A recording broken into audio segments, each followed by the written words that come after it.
evening. Welcome to House Groups. I am so happy that you're here tonight. House groups really are the bread and butter of Renovation Church. They are a fantastic way for you to meet new people, for you to grow in your faith, and for you to grow, as the Bible's calling you to, for you to grow deeper in community.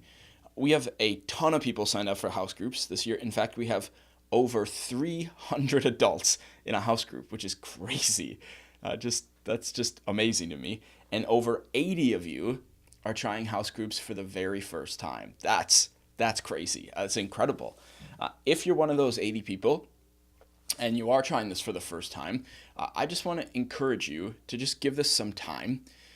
Remember that a number of the people in this group are new with you too. If you're in our brand new house group, almost all of you are new. But even if you're in one of our existing house groups from last year, our average house group of the existing groups has 7 new people in them. Some of them have close to 10. That's crazy. So you're not the only one. But I'm just telling you, house groups are great. We have this many people in house groups for a reason. They work. And so just give it time. It's like going to your first day of school somewhere. You might not make a best friend on the first day, right? But just give it time. Come back, keep coming back, and you're going to be able to grow in community. Well, on Sunday morning, we closed out our Abdicate series where we've been talking for 3 weeks about how we need to get off the throne and let God, the rightful king, back on the throne of our lives. And then on Sunday, we took an extended look at the gospel, the good news of Jesus. And we spent some time kind of contrasting religion and Christianity, because religion says I need to do enough good to earn God's approval, to earn God's love, where Christianity says, no, God loved me first and has already offered me his love.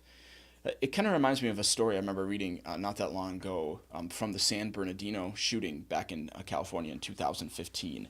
It was a woman named Denise Peraza. She was 27 years old, and she was not killed that day because she was shielded by an incredibly brave man named Shannon Johnson. And I want you to just listen to her story from that day.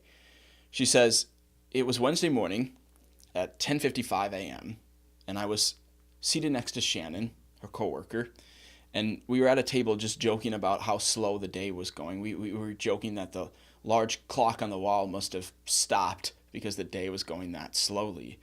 She writes, I would have never guessed that only 5 minutes later, we'd be huddled next to each other under the same table, using a falling chair as a shield to try and stop over 60 rounds of bullets that were being fired. She writes, well, I cannot recall every single second that played out that morning. I will always remember his left arm wrapped around me as he shielded me with his body. And he looked at me and he said these 3 words. He just looked at me and he said, I got you. And he gave his life for her. See, those are God's 3 words to you today. He's saying, I got you. I died for you. I took that bullet, that punishment for you. And so when you get into a tough spot in your faith, or life seems to be going all wrong, I want you to remember those 3 words from the Lord. I got you. That he loved you first. That he loved you enough to shield you from death. And so trust him. Trust him that he's got you, even during the hard times.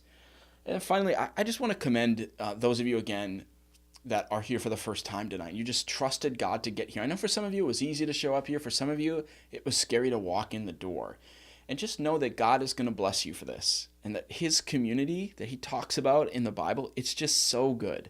And I know it's going to be worthwhile to you.